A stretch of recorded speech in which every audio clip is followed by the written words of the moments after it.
이번에는 우월한 열등감 책을 갖고 나오셨어요. 열등감이라는 단어에 안 어울리는 수식어가 붙었어요. 아들러라고 하는 심리학자가 주목받고 있는 이유 중에 하나가 그 사람이 지금 처해 있는 역경이나 고난이나 시련 혹은 심리적으로 힘든 상태, 이게 대부분 우리는 그 사람의 약점 때문이라고 생각하잖아요. 그런데 이제 현대 심리학이 이게 그렇게 단순하지가 않다는 거예요. 보니까 그 사람이 가지고 있는 역량 때문이라. 키가 크시니까 어디 잘 부딪히잖아요, 이마가. 저는 키가 크지 않으니까 잘 안 부딪혀요. 전 학교 다닐 때 시내버스 타면 시내버스 등을 한두 번 깬 적이 있어요. 그러니까 겪고 계신 역량이 겪고 계신 신장 때문이죠. 근데 키가 크다는 거는 사실은 일반적으로는 좋은 점에 해당하잖아요. 마찬가지로 어떤 사람이 겪고 있는 그 사람의 어려움은 그 사람의 장점이나 그 사람의 역량에 기인할 가능성이 크다라는 생각으로 연결을 잘 시켜주는 그 징검다리가 아들러라서, 그러니까 우월한 열등감이죠. 그러니까 그 사람의 열등감이 그 사람의 우월함을 만들, 그리고 그 사람이 우월해지고 싶다라고 하는 생각이 상당 부분 그 사람의 열등감으로부터 출발하니까. 예를 들자면 테슬라의 일론 머스크가 그렇게 엄청나게 많은 일을 하고 있는 이유는 테슬라의 어렸을 적에 굉장히 깊은 열등감인 집중력 부족. 사실 일론 머스크는 소위 말하는 발달 측면에서 장애라고 불릴 만한 꽤 많은 것들로 인해서 교사들한테, 선생님들한테 지적받았거든요. 심지어 일론 머스크의 아버지가 그렇게 일론 머스크를 무시하고, 야, 너 안 돼 임마, 하지 마. 그러니까 열등감이 생겼죠. 근데 그 열등감을 메우기 위한 혹은 열등감을 극복하기 위한 에너지에서 그 사람의 오히려 가장 천부적인 재능이 나오대가 앉죠. 그래서 아들러가 모든 걸 다 설명을 하진 않았지만 이 책을 보면서 진짜 신기한 건 100년 전에 지금 교실을 보고 있는 것 같아요. 그래서 우리 부모들과 우리 선생님들께 드리는 제언이 꽤 많이 있고요. 사실은 선생님들보다는 저는 부모님들한테, 선생님들은 괜찮아, 이제 문제가 별로 없어. 사실 우리나라가 요즘 겪고 있는 문제 중에 많은 게 부모님들이죠. 문제가 있으신 분들이 있죠. 그래서 책 내내 교사 얘기가 많이 나오고 있지만 사실 그 교사는 어른을 의미하는 거고, 그 다음에 부모는 그 양육자로서의 부모를 나중에 맨 마지막에 팍 찍어서, 야, 어떤 아이가 무엇을 못한다고 당신이 제한하거나 그거를 비현실적으로 부정하면 당신이 얼마나 안 좋은 부모가 될 수 있는지, 후속 세대를 얼마나 망칠 수 있는지에 대한 따끔한 제언을 아들러는 나무라듯이 얘기하지 않고 소위 말해서 자기 경험담부터 주위에 있는 많은 소소한 사례들까지 잘 섞어서 얘기해 주죠. 간혹 그러고 보면 한국 사회에서는 나이를 확인해서 서열을 매기기도 하고 늘 수직적 관점에서 따지잖아요. 사실 우리가 미국에서 만났으면 그냥 경이라 재혼하였을 텐데 한국에서 만났기 때문에 만나면 나이를 물어보고 가까워지면 형님 동생을 하게 되고, 이런 것도 우리 사회가 좀 유난한 편인 거예요? 한국 사회가 가지고 있는 그 독특한 몇 살이세요?부터 시작해서 결혼했어요, 안 했어요? 종교는 뭐예요? 호구조사를 하는. 그래서 이제 예전에는 외국에서 온 분들이 좀 불쾌하거나 좀 다소 엄넘는 질문 아니냐라고 생각을 많이 하셨는데, 근데 저는 또 그렇게 생각해요. 그것도 우리가 가지고 있는 바뀌기 어려운 측면이라면, 자기의 출생 순위에 대해서 불만족을 가지고 이게 평생의 컴플렉스로 가는 것보단 그걸로 인한 컴플렉스를 잘 이용해서 포레스트처럼 거기가 가지고 있는 장점을 발견한다면 그것도 우리가 가지고 있는 재치발랄한 유쾌하게 잘 이용할 수 있는 측면으로 가져가는 게 어떻겠느냐. 사실 나이 물어보는 것보다 더 안 좋은 게 그 나이를 물어보고 서열을 정해서 서열에 자기가 위에 있다라고 얘기하면 마치 우리가 더 많이 알고 더 많이 얘기해도 되고 더 많이 주도해도 된다고 생각하는 사람들이 우리를 불쾌하는 거지. 예를 들자면 전 이런 분을 얼마 전에 만났거든요. 저보다 나이가 많은 걸 서로 알게 됐어요. 그랬더니 아이고 큰일 났네, 나 원래 오늘 2만 원만 쓰려고 그랬더니 3만 원 써야 되겠다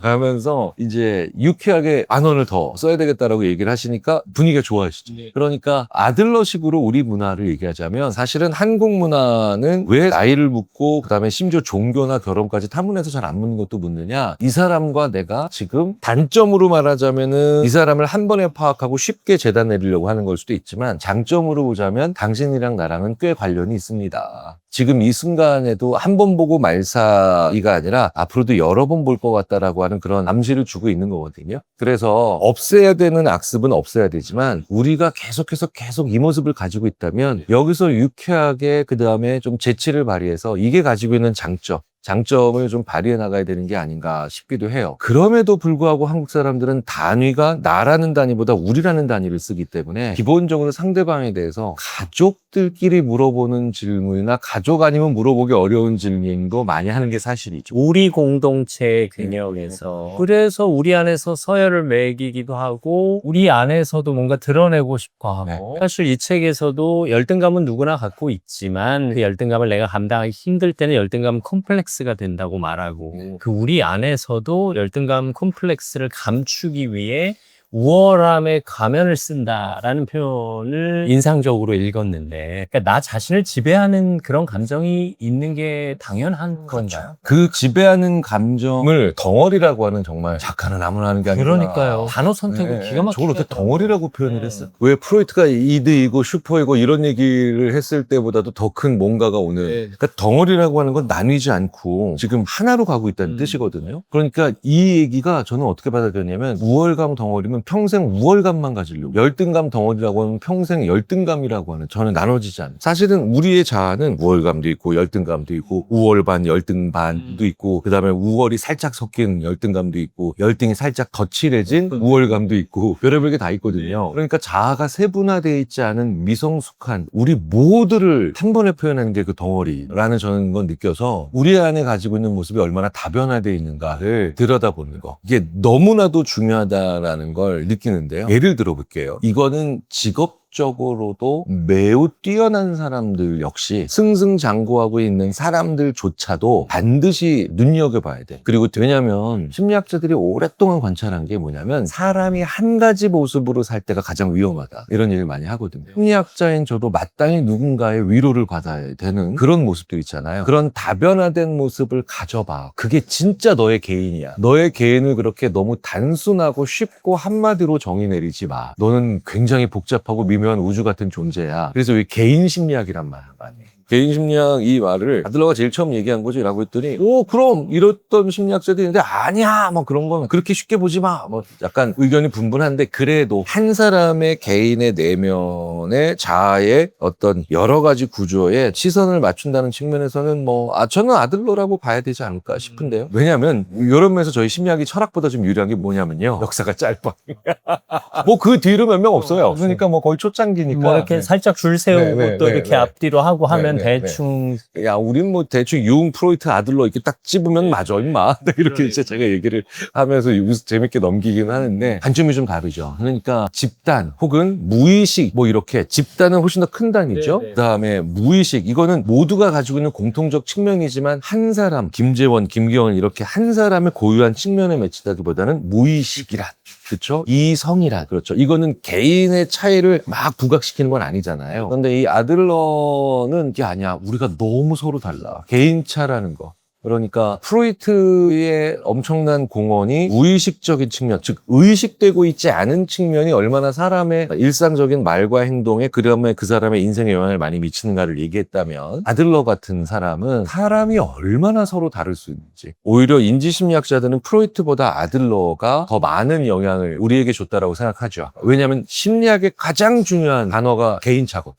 다름을 인정하니. 근데 어쨌든 개인 심리학이 보는 개인의 다름이 무의식을 거쳐서 결국 집단 심리의 관계로 연결이 되는 거라 이 세 가지가 이렇게 연결돼서 돌고 있는 거잖아. 그러니까 이제 프로이트, 융, 아들러 하면 대충 이제 그게 이제 대충 네. 어쨌든 이 책에서 초점을 두고 있는 단어는 열등감인데 이 우월하다라는 수식어가 감싸면서 관점이 좀 바뀌거든요. 누구나 다 열등감은 있다. 그리고 그 열등감을 받아들이고 잘 다스려서 우월함으로 승화시켜야 된다. 하지만 열등감을 감당할 수 없을 경우에는 콤플렉스가 된다. 이 열등감 콤플렉스만은 우리가 어떻게든 막아봐야 되지 않을까 싶은데 일로 넘어가는 어떤 심리적 신호, 병적 증상 이런 게 이 책의 원제가 Education of Children. 그러니까 이제 이 책 자체는 아들러가 그걸 열등감을 컴플렉스로 만들어서 그 사람의 온 긴 인생에 걸쳐 고통이나 부정적인 측면을 만들지 않으려면 옆에서 부모나 교사가 어떻게 해야 되는가에 초점을 맞추고는 있지만 이거 조금 더 넓혀서 방금 전에 말씀하셨던 것처럼 열등감이라고 하는 것을 아주 고착화된 컴플렉스로 만들지 않으려면 어떻게 해야 되느냐 결국 이 얘기잖아요. 그러면 열등감을 뒤집어서 어머 아이가 느리네가 아니라 집중을 잘하네. 이게 장점을 뒤집으면 단점이고 단점을 뒤집으면 장점인 게 인간의 정말 중요한 특징인 건데 이게 모든 생명체의 특징이거든요. 그러니까 밤에 잘 활동을 할 수 있는 동물이야. 강점처럼 동물처럼 보이지만 낮에 멍청한 동물이라는 뜻이죠. 그러니까 부부가 장점으로 만나 같은 관점으로 이혼한다. 왜 결혼하셨어요? 너무 검소해서요. 왜 이혼하세요? 근데 너무 인색해서요. 그러니까 우리가 그 사람의 장점을 보고 결혼한다고 하지만 나중에 그 장점을 뒤집어서 그 단점 때문에 우리가 고통받고 힘들고 이혼하지 않더라도 그것 때문에 죽어라 싸운다. 제 아내가 저랑 결혼한 이유는 참 우리 오빠는 말을 재치 있게 잘해. 근데 지금은 맨날 하는 얘기가 진짜 말 더럽게 많어. 잠깐만, 이게 왜 나를 예로 들지, 내가. 제가 나이 차이가 좀 나는 아내랑 결혼했더니 제가 살짝 걱정했던 게 있었어요, 결혼할 때. 약간 철이 없어. 근데 저보다 훨씬 더 힘들고 어려운 일이 있어도 됐지 뭐! 라고 일어나주는. 그러니까 이게 단점이 오히려 장점이래. 그러니까 열등감이라고 하는 건 그 사람이 지금 이것 때문에 자기가 스스로 위축되고 있지만 다른 데서 있는 게 아니고, 그리고 두 번째로 개선해야 되는 게 아니고 그걸 싹 뒤집으면 이 사람의 장점이 된다. 그럼 열등감을 활용하자는 측면으로 들리는데 이 같은 열등감도 어떻게 하면 약이 될 수 있고 어떻게 하면 독이 되는 한 끗 차이의 지점이 있는 거잖아요. 그게 결국 내 의지예요? 그것이 여러 가지 요인이 작용하는데, 왜냐면 아이는 아직 뒤집을 수 없으니까. 그러니까 사실은 포레스트 검프라고 하는 영화로 다시 한번 돌아가자면, 제니가 어렸을 때 포레스트가 친구들한테 막 괴롭힌다고 놀림받잖아요. 근데 제니가 친구들이 자동차 타고 쫓아오니까 제니가 소리를 질러요. Run! 막 이러면서 뛰어! 제니가 거기서 만약에 너는 왜 맞서 싸우지 못하니? 애들이 오면 너도 몽둥이라도 들고 싸워. 그건 포레스트가 가지고 있는 역량이 아니거든요. 근데 제니는 뛰면 쟤네들을 이길 수 있다라는 생각을 하고 있었으니까 그렇게 순간적으로 run 하고 얘기를 할 수 있거든요. 그걸 모르잖아요. 그걸 눈여겨 안 봤잖아요. 그러면 우리는 옆에서 아이들이 못된 친구들이 쫓아왔을 때 이도 저도 못합니다. 그래서 심리학자들이 제니를 좀 두둔하는 이유가 있어요. 제니는 포레스트를 잘 관찰해 준 거예요. 옆에 물끄러미 관찰해 줬고, 그리고 포레스트는 이 상황에서 어떤 역량을 발휘해야 되는가에 대한 생각을 가지고 있었기 때문에 쫓아오니까 바로 너 무조건 뛰라. 관찰의 대상이 나 자신도 해당한데요. 이를테면 모두가 자신의 무가치함과 싸우고 있다. 이 자신의 무가치함과 싸우는 과정이 나의 존재 가치를 발견하기 위한 목적을 갖고 있다면, 내가 나를 관찰하면 나도 내 열등감의 방향을 좀 바꿀 수 있고, 혹은 나의 숨어있던 존재 가치를 좀 발견해서 그걸 드러낼 수도 있고, 스스로도 그 작업이 가능해요? 그래서 왜 끊임없이 자기를 지켜보라고 잘해보리 얘기를 하는데, 예전에 처음 TV에서 진행하실 때, 뉴스 하실 때 김재원 아나운서 밑에 이렇게 딱 타이틀 나오면서 그거 처음 보셨을 때 경이롭고 신기하며 민망했던 경험 다 기억나시죠? 저는 제가 첫 뉴스 할 때 TV에 나오는 제가 너무 보고 싶은 거예요. 그래서 TV 모니터 쪽으로 시선을 돌리고 뉴스를 했어요. 얼마나 혼났는지. 첫 방송. 그러셨어요? 춘천 방송 성공 첫 방송. 여러분 안녕하십니까. 강원 뉴스입니다. 근데 끝나고 오는 게 아니라 눈을 돌려서 저기 있는 모니터로 내 모습을 확인하고 싶었던 욕구가 있었던 거예요. 인간이 그래서 다른 동물과 뭐가 다른가 항상 나오는 얘기 중에 하나가 거울 본다는. 물론 우리가 이제 상당 부분의 거울 보기는 남들에게 어떻게 비춰질까가 궁금하기 때문에 보는 거지만, 그런데 되게 재밌는 건 외출을 하지 않는 날에도 우리는 가끔 이렇게 거울을 보죠. 근데 그 거울 본다는 게 뭐냐면 자기를 보고 싶은 욕구가 있는 거고요. 보려고 하면 볼 수 있다는 거예요. 그런데 중요한 건 자기가 자기를 관찰해 보면 의외로 굉장히 안 보이던 것들이 보이는데, 그래서 심리학자들이 심지어는 이렇게 얘기하잖아요. 오늘부터 열심히 운동해야지. 이게 아니라 경일이 너 오늘부터 열심히 운동한다. 이렇게 2인칭 화법 써보라고. 그러면 더 잘 된다. 결심을 써붙여도 오늘부터 열공, 이게 아니라 경일아 오늘부터 열공하자. 이게 더 잘 실행된다. 왜냐하면 이러면 자기 자신을 더 지켜보게 돼 있다. 이게 왜 중요하냐면요, 그 사람이 평상시에 별 문제 없었거나 평온한 상태이거나 그렇게까지 흔들리지 않은 상태에서는 큰 문제가 안 되는 게요, 평상시에 하지 않는 행동을 해야 될 때 첫 번째가 사과, 거절, 싸우는 거. 일주일이든 한 달이든 자주 하지 않는 행동들을 할 때 그때 드러나요. 자기 성찰이나 자기 관찰을 잘 하지 않는지. 저는 얼마 전에 사과하는데 화나 있는 상태로 사과하는 사람을 본 적 있어요.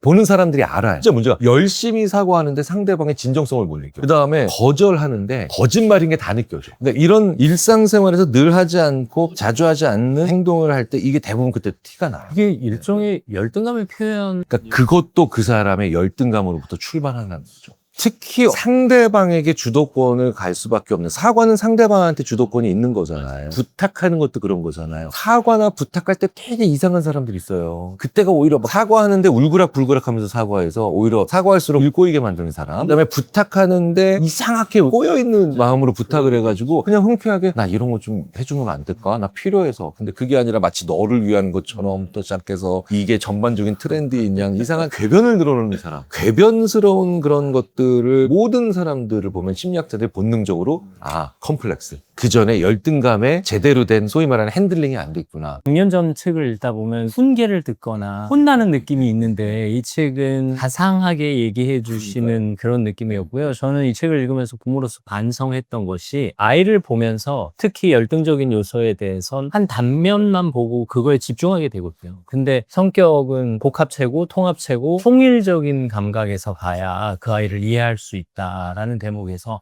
내가 이 아이를 총체적으로 보지 못했구나 하는 생각하면서 반성했습니다. 그러니까 우리 애는 이게 부족한데 이 생각이 굉장히 단편적. 사로잡히잖아요. 네. 사실은 제가 생각했을 때는 그것도 저도 그런 생각을 많이 했거든요. 우리 애는 소위 말하는 주변머리가 좀 떨어지는데 우리 둘째는 집중력 발휘 안 하고 이것저것 하는데 이것 자체가 생각해보면 제 컴플렉스를 아이한테 투영하고 있는 게 아니다라는 생각이 들거든요. 그래서 컴플렉스가 없는 사람은 없지만 자기 컴플렉스 잘 관리하는 부모가 자기 자식에게도 불평이 적더라. 심지어는 나중에 그 자식들로 하여금 이후에 우리 왜 나한테 이렇게 무관심했어요? 긍정적인 의미로 무관심했어요 라고 하는 덕담까지 듣더라. 이런 게 좀 보이죠. 우리가 타인과의 비교를 당하면서 그 결과로 우리를 증명해야 하는 시대에 살고 있잖아요. 누구나 열등감적인 요소는 있는데 그 가운데 나를 증명해야 하는, 어떻게 보면 나의 우월함을 드러내야 하는 세상의 요구에 우리가 어떻게 부응하느냐도 이 감각으로 접근할 수 있는 건가요? 요새 그것 때문에 제 주위에 있는 제 또래의 선후배들, 특히 남성들도 왜 보면 툭 하고 우는 게 작년에 폭삭 속았수다에 통곡한 우리나라 중년 남성들 중에 상당수가 올해는 모자무사에서 거의 다 무너지고 있죠. 제가 그 드라마에 네, 진짜 아주 요새 제 친구들 아주 울며 불며 난리가 났어요. 진짜 내가 살아가고 있었던 싸움의 정체가 나 자신의 무가치함과 싸우는 것이었구나 라는 걸 깨달으면서, 사실 우리는 관찰자로 봤지만 어찌나 한 사람 한 사람에게 그렇게 감정이입이 되는지, 이게 그 단면이네요. 그 제목이 이 계열인 거죠? 그렇죠. 네, 모두가 자신의 무가치함과 싸우고 있다. 그러니까 그걸 오랫동안 살아오면서 현대 감각으로 얘기했는데 아들러라는 심리학자가 우리에게 얘기해주고 싶은 바를 드라마로 상당 부분 풀어낸 거고요. 그래서 지금 이쪽에 현대해상, 저쪽에 JP모건, 저쪽에 뭐 마이크로소프트, 지금 이제 여기 주위에 거기에서 근무하고 있는 박태희, 이건복 이런 제 친구들, 그 수많은 한국의 중년 남성들 뿐만 아니라 모든 한국인들이 지금 아들러의 조용히 열광한, 미움받을 용기에서 또 출발해서 그 조용히 열광하는 우리가 정말 대단하고 멋지고 평가받으며 비교당하면서 그 과정에서 치열하게 많은 걸 이루고 살아왔지만, 그러면서 내 내면에 있는 정말 나만 가지고 있는 나만의 본연의 좋은 모습들을 못 보고 살아온 게 아닌가라는 생각을 가지고 있는데, 이제 아들러는 이렇게 얘기하는 거죠. 너의 열등감이 사실은 그런데 바로 너의 가장 뛰어난 재능에 있어. 너의 가장 소중하고 사랑받을 만한 측면에 있고, 사실은 네가 가장 좋아하는 측면 옆에 네 열등감이 있는 거야. 그래서 사실 미국 심리학자들은 90년대 중반에 어떤 영화 한 편을 보면서 아들러네, 저 영화 대본 아들러가 썼다. 그 영화가 포레스트 검프예요. 그래요. 그럴 수 있겠다. 포레스트 검프. 네. 부모한테 보내는 제언부터 포레스트의 엄마 있잖아요. 어머니가 했던 고민, 그리고 포레스트가 겪는 수많은, 그다음에 심지어 제니 기억나세요? 그 여자친구. 저도 그 영화 보면서 제니 보면서 저런, 심지어 2000년대 초반에 이제 미국에서 유학할 때 그 영화를 봤던 제 또래 이제 대학원생 하나가 야, 그때 우리 미국에서 빌런 조사를 했는데 다스베이더 제치고 1등이 제니였다. 근데 심리학자로서 생각해보니까 현실에 맞춰가려고 그렇게 아웅다웅했던 게 제니였고, 자기에게 주어진 현실을 수용하고 인정하면서 그 안에서 자기도 모르게 자기 삶에 가장 필요한 것들을 찾아갔던 게 오히려 포레스트였던 거고, 그래서 빌런이 아니라 사실 가장 연민을 느껴야 되는 게 제니였고, 지금 생각해보면 가장 아름답고도 찬란한 삶을 살았던 게 포레스트가 아니라 라는 생각을 또 해봐요. 이 말씀 듣고 보니까 이게 같은 맥락인지는 모르겠습니다만, 아나운서 초기에는 30년 전에는 넌 무색무취야. 넌 무색무취여서 성공 못할 거야. 라는 얘기를 선배들한테 많이 들었어. 그게 이제 내가 무색무취라는 게 나의 열등감의 요인이었어. 아나운서였어요. 근데 오히려 저는 지금 무색무취로 승부하고 있다는 생각이 들거든요. 청년대회가 아나운서분들의 전성기였잖아. 그렇죠. 그래서 그때는 약간 모든 엔터테인먼트 산업이 가져야 되는 그런 속성을 한 몸에 가진 그런 분들이 많이 존재했죠. 톡톡 튀고 뭐 상큼하고 재치 발랄하고. 그리고 그들보다 3, 4년 늦게 들어온 저는 너무 무색무취인 거죠. 그러니까 그게 가장 다른 사람들의 색깔을 더 잘 보이게 해줄 수 있는 자기만의 강점이 되는데, 사실 그게 심지어 아동기도 아니고 청소년기도 아니고 중장년기의 초입까지도 그게 자기의 컴플렉스나 아니면 열등감이 될 수도 있는데, 그런데 그거를 오히려 지금 제일 잘 살리고 계시잖아.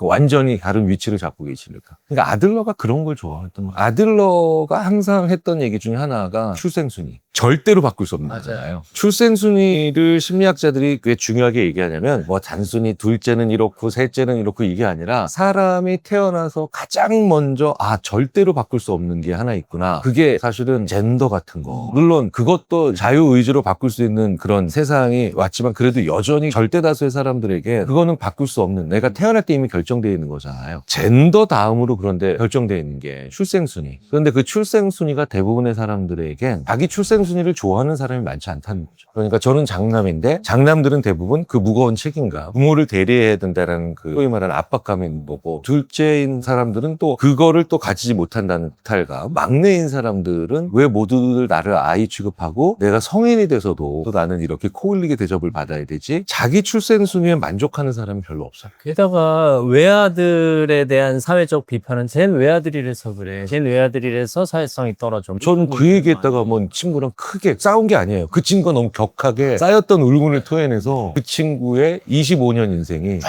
딸려 나오면서, 그래서 그게 제가 했던 말이 기억도 나지 않을 정도로 그냥 외아들라는 단어로 쫙 딸려 나. 근데 그게 젠더 다음으로 사람의 성장 과정에서 낙인 찍히고 있는 것 중에 하나거든요. 그러면 나름 자신의 열등감을 인지한 사람도 열등감을 감추기 위해서 하는 행동이 오히려 열등감을 드러내는 행동으로 나타날 수도 있는 거네요. 이건 굳이 심리학자가 아니라 하더라도 이미 평상생활에서 잘 느끼시잖아요. 수많은 그런 사람들을 보면서 저 사람 왜 저러는지. 하나만 더 예를 들어볼게. 이런 식당에 푸드코트예요. 푸드코트인데 통로가 있죠. 테이블들이 있고, 그럼 여기가 이제 딱 사람이 있으면 저쪽에서 어떤 사람이 와요. 저는 이제 이쪽에서 뭘 들고 가요. 그러면 서로 살짝 비켜줘야 되잖아요. 근데 그 제 또래 중년 여성이었는데 절대로 가운데서 안 벗겨나요. 그러니까 저랑 눈이 마주쳤고 제가 있는 걸 알아요. 그러니까 제가 상당히 붙어서 이렇게 가야 돼요. 그리고 그 사람은 딱 지나치는데 그 표정이 나 오늘 이겼어. 그 사소한 순간에 나와 상관없는 사람에게조차 이기고 싶어 하는. 그러면 제가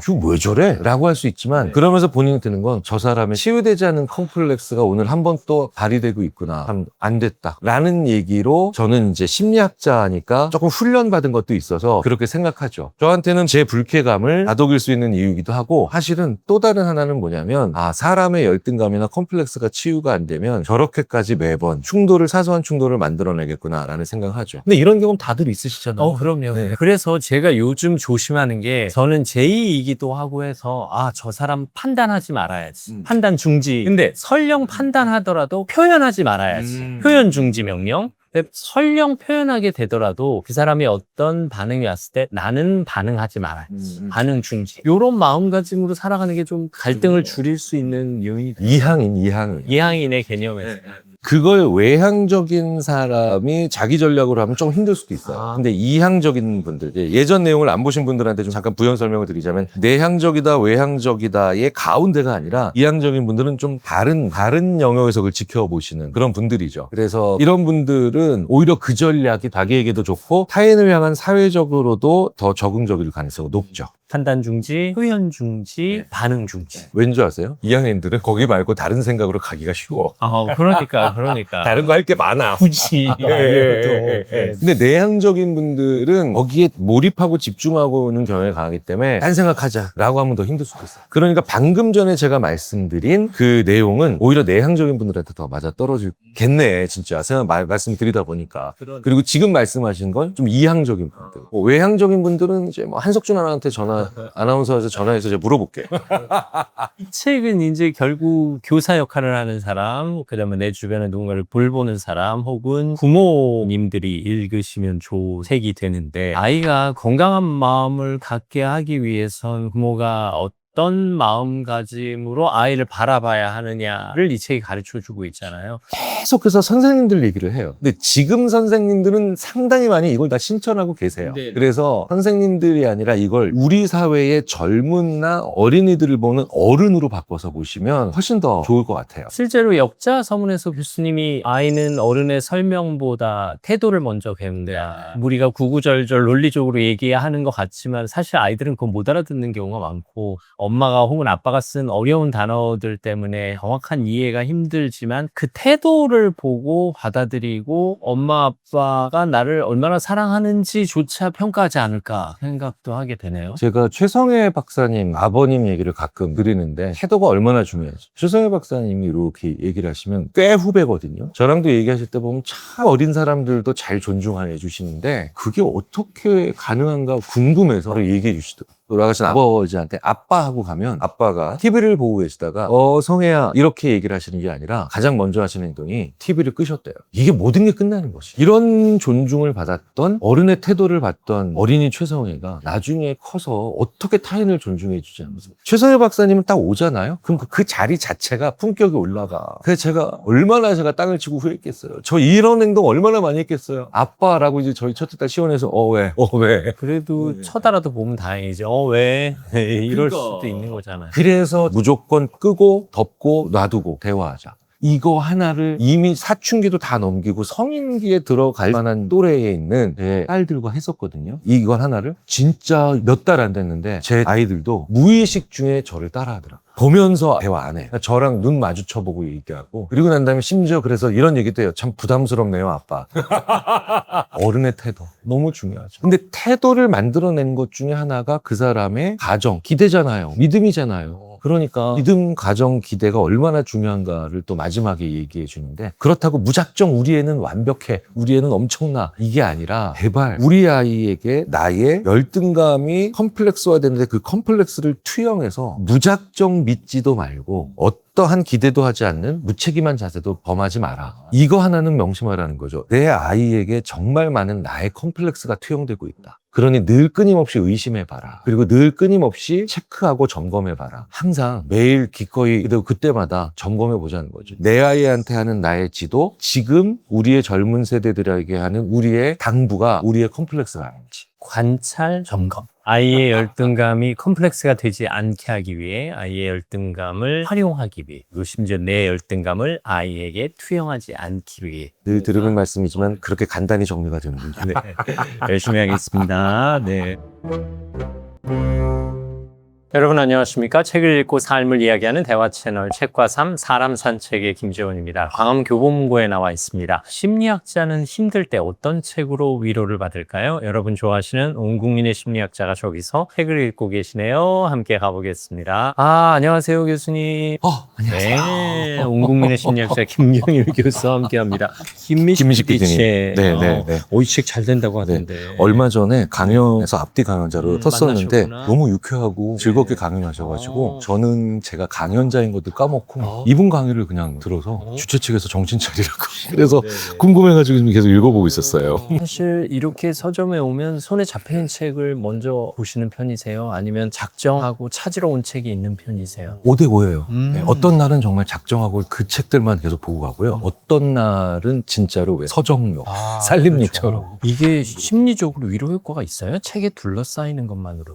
그럼요. 그러니까 그거를 저도 옛날에 안 믿었는데 그런 연구들이 있고 그런 다음에 저도 해보니까 지적이고 좋은 물건들 옆에 있는 것만으로도 사람이 암시받는데요. 암시 이걸 프라이밍이라고 그래요. 점화된다고 하거든요. 그래서 저는 시간이 남으면 일부러 서점에 와서 좀 기다리다 가죠. 무기력하고 우울감에 빠질 때 때는 책장 넘기는 것조차 힘들 때가 있잖아요. 그럼에도 불구하고 책을 가까이 하면 사람에게서 받지 못하는 위로를 받을 수도 있겠죠. 그래서 책장 넘길 힘도 없다. 그러면 제가 이렇게 얘기해요. 책을 옆으로 가서 이렇게 그냥 놓기만 하라. 그 다음에 한 번 이렇게 싹 넘길 수 있는 힘 나올 때 있다. 이렇게 되거든요. 그래서 조금씩 가까이 가시면 된다. 그러면 오늘은 위로라는 키워드를 가지고 심리학자시니까 네. 우리의 마음을 위로할 수 있는 책을 추천해 주시면 어떨까요? 좋죠. 여기 수만 권의 네. 책이 있습니다. 이 가운데 5권만 골라보겠습니다. 네, 하시죠. 네. 심리학자가 고른 우리를 위로하는 첫 번째 책은 여기 있다, 여기 있다, 여기 있다. 네. 네네네. 우울한 마음도 습관입니다. 박상미 교수님 네. 책. 저는 이 책을 참 좋아하는 게 우리 자존감 떨어지고 우울감 있을 때 위로되는 책 말씀하셨잖아요. 제가 양대 산맥으로 치는 책이 우리 한국인이 쓴 책 중에 유영균 원장님의 자존감 수업. 근데 많이 알려져 있기 때문에 제가 오늘은 박상미 교수님의 우울한 마음도 습관입니다로 제가 드려요. 근데 두 책 모두 너무 좋아요. 우울한 마음이 습관이 될 수도 있다는 뜻인 거예요? 그러니까 우울한 마음이 그런 습관을 만들어내는 것도 있지만 이분이 하고 싶은 얘기가 뭐냐, 그러니까 우울한 마음은 못난 마음입니다의 반대말로 우리가 뭐 코 베는 습관, 그 다음에 뭐 어디 긁는 습관, 아니면 뭐 계속해서 침 뱉는 습관, 그게 그 사람의 본성이 나빠서 약해서가 아니고 그냥 그런 습관이 고착된 거잖아요. 그래서 그 사람의 진짜 숨은 능력과 그 다음에 그 사람이 가지고 있는 아주 중요한 긍정적인 점이 오히려 우울한 마음을 만들 수도 있다. 근데 제가 그 얘기 많이 드리잖아요. 현대 심리학의 굉장히 중요한 인식의 전환이 뭐냐, 그 사람이 겪고 있는 우울, 고통, 외로움 등이 그 사람의 약점 때문이 아니라 그 사람의 강점이나 역량 때문이다. 사실 그 점에 입각해서 쓴 책이라서 제가 이 책을 되게 좋아합니다. 그러면 이 관점에서 보면 우리의 기분도 관리할 수 있다라고. 그쵸. 관리, 다스림, 그리고 심지어 뭐라 그럴까요? 행정자치처럼 잘 운영해 나갈 수 있다. 그런데 내 우울한 마음을 내가 뭘 잘못해서라고 생각하지 말고 행정관리를 잘못해서, 운영을 잘못해서, 그러니까 운영만 제대로 하면 오히려 그게 반대로 당신의 좋은 장점으로 갈 거야. 굉장히 용기가 많이 되는 책. 그러면 감정이 타인의 책임 혹은 환경의 책임이라기보다는 내 책임일 수도 있다는 얘기도 되네요. 그쵸. 내 책임 같은 말인데 또 한번 바꿔볼게요. 내 권한. 내 권한이라고 하니까 네, 네. 뜻이 달라지네요. 그러니까 그 살짝의 온도 차이가 이 책에서는 참 친절하게 매번 그 말을 제대로 써주세요. 그래서 제가 이 책을 좋아해요. 교수님하고 쪼그리고 앉아서 책 얘기하니까 참 기분이 좋네요. 이 쪼그리고 있어서 다리가 아파요. 그러니까 우리 무릎 괜찮아요? 살짝 일어나야 돼. 네. 이거. 네. 박상미 교수님이 표지 사진을 아주 작정하게 찍으셨네요. 이 책의 유일한 단점. 박상미 교수님이 이런 거 좋아하는 박상미 교수님 잘 아는데. 그러니까 이런 거 좋아할 스타일 아니셨는데. 이건 출판사의 횡포다. 사실 박상미 교수님이 쓰시는 책마다 한 문장이 내 마음을 어루만지는 것 같은 따뜻함이 배어 있으시잖아요. 박상미 교수님이 교도소에서 재소자인 분들과도 그렇게 많이 하셨어요. 거기서 제일 많이 깨달은 것 중에 하나가 무엇인가요? 제가 여쭤봤더니 바로 그 얘기를 하시죠. 그 사람이 저지른 범죄가 그 사람이 가장 가지고 있는 달란트에서 나오더라. 그거를 직접 보신 분이라서 절절해요. 강연도 절절하고 내용도 이렇게 일단 절절해요. 화려하지 않고 파고들지 않아도 이게 잘 적셔주는 그런 내용들이 있거든요. 그래서 저는 내용도 내용이지만 그 문투만 봐도 저는 좀 마음이 편안해져요. 이게 실제로 말이 주는 태도, 분위기에서 나오는 위로감이 있어요. 내용뿐만 아니라 그런 비언어적인 독특한 음성 언어의 음색 자체가 위로를 해주는 경우도 있는 거죠. 목소리는 타고나니까 성격에 가까운데 그 사람의 어투는 성품에 가깝다고 쳤을 때 이거 박상미 교수님 제가 너무 인물평을 하는 것 같아서 죄송한데 약간 옆에서 어떨 때는 삶을 오래 살아낸 할머니가 위로하는 것 같고 어떨 때는 제 얘기를 듣고 막 사춘기가 아직 안 온 소녀가 웃는 것처럼 웃어줘요. 그래서 그런 책들이 있죠. 그 사람을 알고 그 사람의 목소리와 대화의 방식까지도 알고 난 다음에 보면 그 사람이 옆에서 얘기하는 것 같은 책들이 있어요. 저는 그런 면에서 이 책은 굉장히 좋아하죠. 양대 축이에요. 자존감 수업과 그 다음에 우울한 마음도 습관입니다는 사실 우리나라에서 그런 분야에서 볼 때는 독보적인 것 같아요. 이 두 책은. 네. 심리학자가 추천하는 우리의 마음을 위로하는 책, 박상미 교수의 우울한 마음도 습관입니다. 첫 번째 책으로 추천해드렸습니다. 다음 책도 잘 꼽아놓고 일단. 네네. 확실히 옛날보다 심리학 부분이 좀 늘어났어요. 그래. 아, 네. 섹션이. 네, 옛날에는 심리학이 그렇게 많지 않았어요. 그렇죠. 여긴 철학 중에 약간 세상사와 관련된 철학이 좀 많은 것 같은데요. 제가 여기서 찾았는데 이 책은 잘 찾아야 돼요. 왜냐하면 작아요. 작은 책이 두 권 여기 있네요. 여기 있다, 여기 있다. 네. 네, 네. 작죠.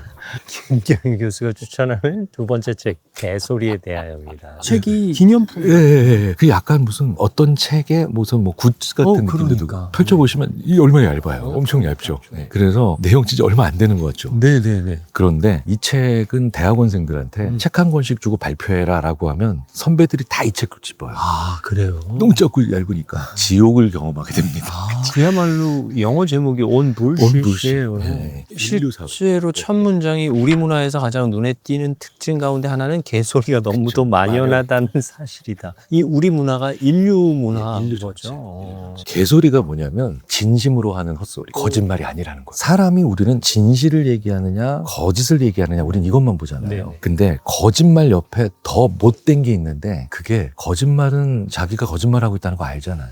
근데 그게 아니야. 진심으로 얘기해. 말도 안 되는 얘기를 진심으로 얘기해. 예를 들자면 이런 겁니다. 지구는 평평해. 진심으로 얘기하면 그게 bullshit, 개소리라는 거예요. 거짓말하는 정치인보다 더 나쁜 인간들이 진심으로 이상한 얘기하는 정치인들. 어쨌든 그 얘기는 진심이에요. 네. 그게 분명히 거짓. 그러니까 팩트 체크해도 소용이 없어요. 진심으로 다가오기 때문에. 근데 우리 주위에 진짜 말 안 통하는 분들은 사실 거짓말쟁이들은 물리치면 되고 팩트 체크로 무너뜨리면 되는데 진짜 우리 주위에서 우리 힘들게 하는 사람들은 진심이야. 진실이 아닌데 진심이야. 해리 프랭크퍼트라고 하는 이 철학자가 그 현상에 주목한 겁니다. 그래서 진짜 우리를 앞으로 힘들게 하는 건 라이어, 거짓말쟁이가 아니라 진심으로 헛소리하는 인간들. 이게 직장 생활 하다 보면 우리 상사 나에게 하는 그 공격적인 언어들이 진심처럼 느껴질 때 정말 황당하잖아요. 그리고 나중에 그 상사는 계속 그 얘기를 하다 보면 진짜 진심됩니다. 그러니까요. 진심됩니다. 네. 그런 환경에 있으신 분들이 읽으면 좀 위로가 되겠네요. 그리고 그런 사람들이 왜 만들어질까? 그런 사람들은 왜 그런 과정으로 갈 수밖에 없을까를 너무나 명쾌하게 썼는데 단점이 하나 있어요, 이 책에. 철학하시는 분들의 고질적인 습관 중에 하나인 말이 너무 어려워요. 말을 너무 어렵게 써놔서 한 문장 한 문장 읽는 게 너무 힘들죠. 그런데 한 번쯤은 부산에서 서울 오시든 서울에서 부산 가시든 네네. 아니면 뭐 목포를 가시든 한 번쯤 딱 들고 짰거든요. 그래도 짧아서 몰입해서 읽으면 우와! 모든 문장들을 다 이해하실 필요 없이 우와! 라고 하는 통찰을 얻으실 수 있어요. 너무 좋은 책이에요. 첫 쪽은 따라갈 만한데 사람들은 대부분 자신들이 개소리를 알아차리고 거기에 현혹되지 않을 정도의 지각은 갖추고 있다고 꽤 자만하고 있다. 이게 이제 우리를 현혹하는 맞죠.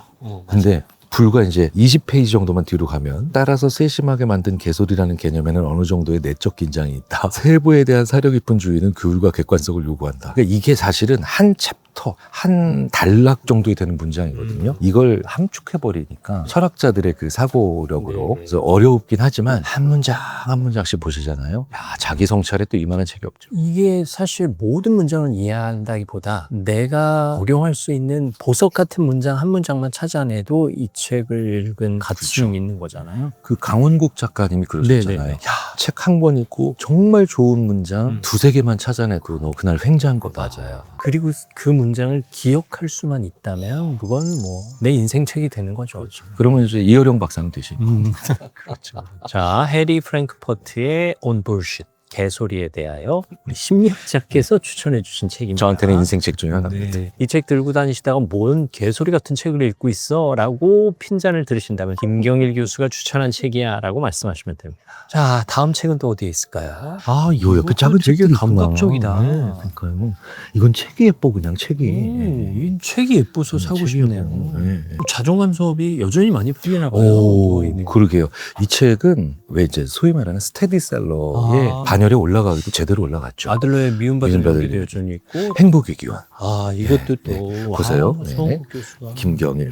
아, 그러네. 다 김경일. 어떻게 하면 행복하게 살 수 있을까? 추천사. 추천사의 네. 황제라고. 오, 여기 우월한 열등감이. 오, 여기도 김경일. 오, 오, 여기도 김경일. 이걸 어떻게 하면 좋아해? 아, 심지어 다 누워 계시네요. 근데 사진의 느낌이 다 달라요. 네. 일단 어쨌든 저와는 다 다르게 생겼다는 거. 묘하다, 묘하다. 아, 팩트플리스.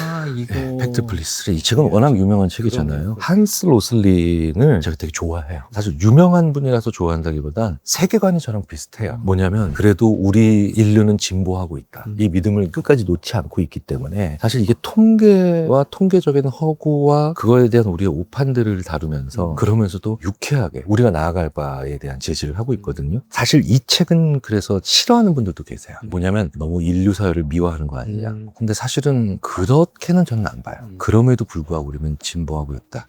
지금까지 문제가 없었다는 게 전혀 아니다. 그러니까 뭐 예를 들자면 아프리카에서 어떻게 이렇게 아이를 많이 낳지? 먹을 것도 없는데 이런 생각 하잖아요. 그런데 소득이 매우 낮은 그런 국가일수록 여성이 불평등하게 차별받으면 오히려 아이를 많이 낳게 된대요. 근데 선진국에서 또 아이를 많이 안 낳죠. 아니 많이 낳아줘야 되는데 또 반대로 선진국인데도 여성에 대한 차별이 계속 존재하거나 평등성이 많이 떨어지잖아요. 그럼 출산율이 확 또 떨어진대요. 그러니까 문제는 선진국이냐 빈곤국가냐가 아니라 얼마나 우리가 수평적으로 살고 평등하게 살고 있느냐가 훨씬 중요한 인구 대책이다. 이런 얘기들을 꺼내주면서 아주 의미 있는 발견인데. 그러니까 그거를 잘 잡아서 내고요. 이분이 또 한국 사랑이 좀 많아요. 왜냐하면 그래프마다 한국이 다 등장해요.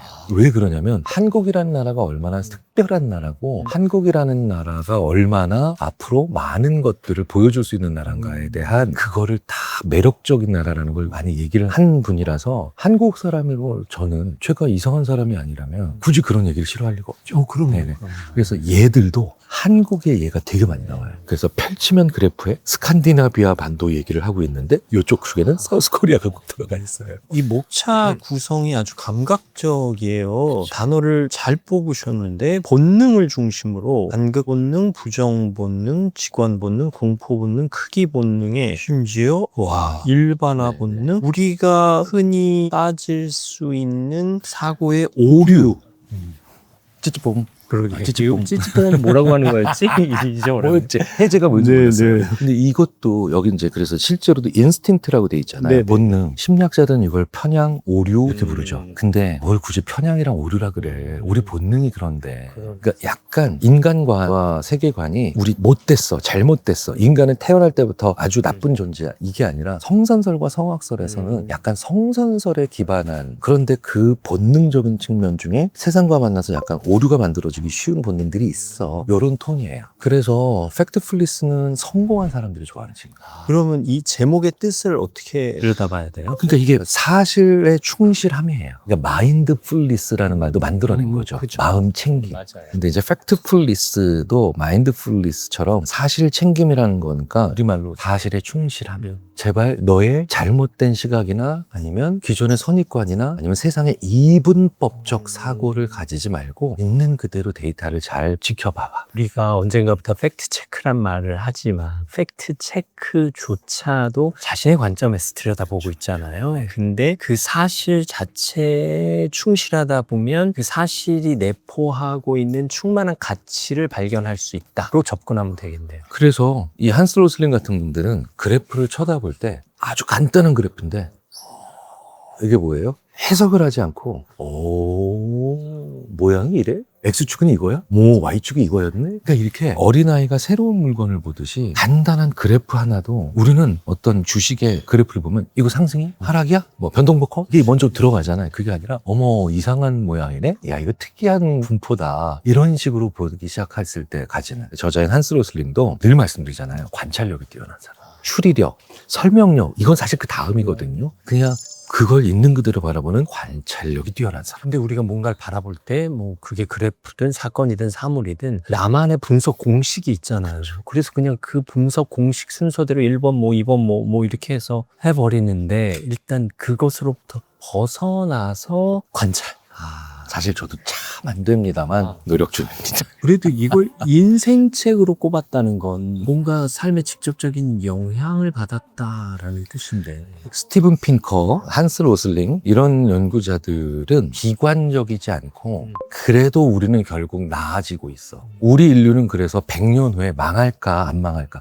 우리 100년 후에 망할 수도 있고 안 망할 수도 있잖아요. 그런데 그래도 2000년 전보다는 1000년 전에 1000년 전보다는 500년 전에 물론 그 과정에서 나락으로 어려웠던 시기는 수없이 많았지. 우리는 끊임없이 나아지고 있을 거야. 그러니까 제일 중요한 게 뭐냐면 이 책의 메시지에서 포기하지 말자. 이게 왜냐면 냉철한 분석이나 아니면 정말 시의적절한 비판은 너무 중요한데요. 그거가 가지고 있는 부작용이 뭐냐면 까딱 잘못하면 자포자기해 버리거든요. 그런데 제가 이런 책을 되게 좋아하는 건 단순히 세계적인 베스트셀러라서가 아니라 이런 책을 읽으면서 계속 우리가 그래 포기하지 말고 우리 인류도 포기하지 않고 여기까지 왔으니까 나도 내 삶이 닿는 순간까지 포기하지 말자. 게다가 우리가 어렵고 힘든 사람을 보거나 아니면 자신의 목적을 달성하기 위해 숱한 실패 속에서도 계속 도전하는 사람을 볼 때 아, 저 사람은 왜 포기 안 하지? 하는 생각으로 판단할 때도 있잖아요. 그리고 어렵고 가난한 나라들 볼 때 아, 저 나라는 왜 여전히 저렇게 살지? 아, 좀 포기할 때도 됐는데 하는 측은지심하고는 좀 다른 접근인데 이런 사실에 충만한 통계 분석을 통해서 그들에게도 우리가 함부로 판단하거나 폄하하지 말고 그들에게 용기와 위로와 격려를 줄 수 있는 그런 마음가짐도 필요하지 않을까 싶어요. 불과 30년 전까지 우리나라 엔진 못 만든다고 절대로 엔진 개발한다는 사람 오이지게 안 치지 마라. 일본 미쯔비시 같은 데서는 무슨 말도 안 되는 소리 하는 거냐고 그랬던 나라가 우리인데 지금 다른 나라한테 기술 가르치고 있잖아요. 웬일입니까, 이게? 그러니까요. 이런 의미에서 우리 마음에 담아야 할 단어가 아닐까 싶습니다. 한스 로슬링의 Factfulness, 김경일 교수의 인생책으로 소개해드렸습니다. 네, 우리가 또 갈 길이 있습니다. 네. 여기요. 네. 생각해보는 생각. 저 이 책 좋아요. 네네네. 이건 심리학자라면 항상 넛지와 생각에 관한 생각 사이에서 한 번쯤은 고민을 하죠. 사실 이 책은 저의 인생책이 아니라 제 인생에 걸친 공부한 내용 모음집이라고 보셔도 돼요. 그러니까 교수님의 삶을 집대성해 놓은 듯한. 왜냐면 이 책에 있는 내용들과 거의 똑같은 연구들을 평생 저도 한 거기 때문에 그렇죠. 노벨 경제학상 받은 다니엘 카너먼 네네. 교수 재작년에 돌아가셨는데 인간의 생각과 판단 의사결정에 일어나는 정말 많은 현상들을 담아놨죠. 원제가 정말 역대급 재미있는 오역이에요. 이 원제가 think fast and slow예요. 그러니까 think fast는 빠르게 생각하는 게 네네. 직관, 그리고 slow는 심사숙고. 그런데 인간은 그러니까 빠르게 생각하는 직관이 있고 심사숙고가 있잖아요. 근데 fast가 먼저죠. 그러니까 언제나 직관이 이긴다. 심사숙고 해봐야 결국은 왜 첫 번째 생각을 뒤집는 게 그만큼 어렵다. 근데 제목은 빠르게 생각하기와 느리게 생각하기가 아니라 생각에 관한 생각이죠. 근데 이 제목은 메타인지를 얘기하는 거라서 그때 당시에 메타인지에 대한 대중적인 이해도가 높지 않았기 때문에 그렇지 지금 나왔으면은 의역, 오역이지만 의역을 너무 잘하신. 저는 이 제목이 낚시질을 했거든요. 그렇죠. 이 제목 때문에 책을 집어들었거든요. 너무 잘 지은. 그래서 네네. 저는 유쾌한 오역이라 그래요. 그러니까 사실 출판사에서 외국 서적을 우리말로 할 때 그대로 제목을 바꾸면 되게 이상한 경우도 많거든요. 맞아요. 그래서 더 풀이하자면 직관은 심사숙고를 이긴다. 그 과정을 통해 일어나는 인간의 오류들. 뭐 이렇게 생각하시면 되는데 이 데니얼 카너먼이 사실 심리학자가 노벨 경제학상을 받는다고? 라는 반응을 일으켰던 수상이었잖아요. 네, 그렇죠. 근데 몇 차례 있기는 있었지만 그래도 직관적으로는 좀 아니죠. 그런데 이제 결국은 돈과 관련된 그다음에 판단과 의사결정과 관련된 이런 내용들을 워낙에 많이 넘겨놔서 무수히 많은 자기 실험들을 물론 다른 연구자들의 실험도 있지만 네. 소개했죠. 네. 이 책이 저는 생각을 자극한다고 생각했거든요. 쉽게 말하면 제가 인지하지 못하고 있던 저 밑에 있는 저변에 깔린 생각들을 좀 끄집어내는 역할을 해줬어요. 근데 정확하게 이 책이 의도하던 바를 지금 말씀하신 거예요. 그래요? 네. 그러니까 우리는 무심코 하는 집어드는 물건 그리고 우리가 별다른 생각 없이 지불하는 돈 쇼핑할 때 보이는 무의식적인 행동들이 사실은 우리가 가지고 있는 굉장히 그럴듯해 보이지만 별다른 근거가 없는 별다른 근거는 없는데 또 의외로 약간의 기준은 있는 그런 행동들이 끊임없이 뭘 만들어내거든요. 그것들이 무언가를 실체를 하나씩 다 끄집어낸 거예요. 그래서 뭐 예를 들자면 사람들은 좋은 걸 선택하는 게 아니라 후회 덜할 만한 걸 선택하더라. 또 어떤 사람들은 더 뛰어난 옵션이 있는데도 그거 왜 선택한 거야? 라고 하면 내 선택의 이유를 잘 설명할 수 있는 걸 오히려 선택하더라. 뭐 그런 거. 이런 것들에 대한 얘기들을 정말 끊임없이 계속 얘기를 해주면서 이 책을 딱 읽고 난 다음에 나를 한번 의심해 봐야 되겠다. 나를 한번 점검해 봐야 되겠다. 아, 그리고 어떤 생각이 딱 왔을 때 아, 내 생각이 틀릴 수도 있구나. 사실은 너무 뻔한 얘기 같지만 내 생각이 틀릴 수도 있다라는 자기 점검을 하는 사람이 아직도 여전히 100명 중에 두세 명이 안 돼요. 그렇죠. 사람들은 그냥 내 생각이 맞지. 별다른 뜻 없이 그냥 사고 만나고 선택하고 심지어 자기 미래도 그렇게 결정하거든요. 그래서 내 생각이 틀릴 수도 있구나라고 하는 걸 그나마 저희들이 이렇게 표현합니다. 100명 중에 0.1, 2명 정도가 하다가 100명 중에 2, 3명이면 벌써 10배, 20배죠. 그래도 100명 중에 2, 3명이 그 생각을 하게 만들 수 있고 그 생각을 하게 만들어줬던 고마운 책이다. 내 생각을 평가하는 과정이 필요하다는 얘기예요. 네. 그러면 평가하려면 잣대, 도구 이런 게 있어야 되잖아요.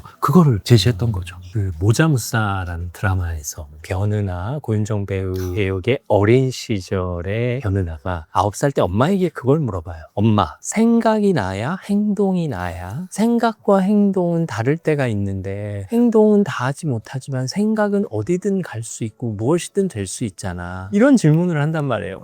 하면서 제가 혀를 내둘렀는데. 그 드라마는요. 네. 한국심리학회에서 공로상 줘야 돼요. 진짜 공로상 줘야 돼. 진짜 생각이 나요? 행동이 나요? 그 고민이 여기도 들어가 있어요. 네. 그게 어떻게 나오느냐? 생각이 행동을 바꿀까? 행동이 생각을 바꿀까? 그러네. 양쪽 다 바꾸네? 뭐 이런 거. 네, 이런 모든 내용들이 거기 들어가 있죠. 작가님이 이 책을 읽으셨나? 그럴 수도. 네. 한 번쯤 이젠 고전의 반열에 올라가기 시작했지만 한 번쯤 읽으면 후회하시지 않나요? 데니엘 카너먼의 생각에 관한 생각, 김경일 교수의 삶이 전반적으로 집대성되어 있는 인생책으로 소개해드렸습니다. 자, 이제 한 권 더 남았어요. 뭐 또 다음 책을 사냥하러 가보죠. 이 책 와서 아세요?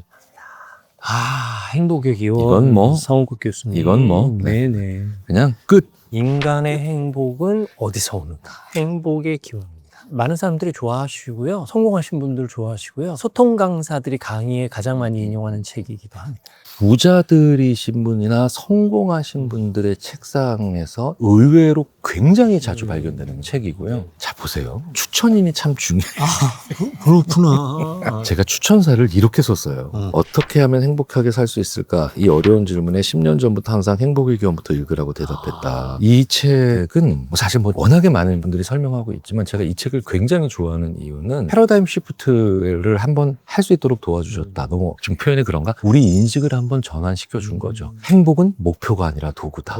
그쵸? 왜 사세요? 행복하려고요. 땡 틀렸다. 살려면 행복해야 된다. 버틸려면 행복해야 된다. 이 한 문장만 이 책에서 건져도요. 쉽게 말하면 행복을 향해서 달려가는 게 아니라 내가 살면서 달려가면서 나 행복해 순간순간 느껴야 된다는 거죠. 그리고 내가 지쳤어. 쓰러졌어. 그러면 힘을 내야지. 이게 아니라 빨리 행복 어디 갔어? 야, 넣어봐. 충전 좀 해봐. 이 하나의 문구가 저도 몰랐는데 이렇게 많은 분들께 위로가 될지도 몰랐는데 의외로 부자가 꼭 부자가 아니라도 성공한 사람들, 뭐 굉장히 거대한 걸 이뤄낸 사람들이 나중에 이 책을 읽고 내가 버틸 수 있었던 게 그거였구나. 뒤늦게야 깨달으시는 경우들이 많아서 이 책 읽고 성공했다는 분은 많이 본 적 없어요. 근데 성공한 다음에 그 이유를 알게 된 분들. 근데 이제 앞으로는 이 책을 읽고 더 힘을 내실 수 있는 그런 동력들을 많이 발견하실 수가 있겠죠. 우리 사회가 너무 저 끝에 있는 행복이나 성공을 위해서 지금 막 나를 괴롭히고 단련하고 막 자기 개발하는 데는 엄청나게 에너지를 많이 쏟아붓고 있는데 왜 그거 있잖아요. 어느 날 하루 살짝 행복하게 놀고 즐거웠는데 잠에 들어가면 잠자리에서 불안해지나. 사실 이거는 정말 좋은 거 아니거든요. 그래서 제 개인적인 에피소드랑도 잘 맞아떨어지고 제가 또 서은국 교수님이라는 심리학자를 되게 개인적으로도 좋아하고 가깝게 교류하기도 하고 제가 또 서은국 교수님의 말투도 되게 좋아해요. 저랑 너무 다른 또 있잖아요. 그렇죠. 결이 완전히 다르시죠. 네.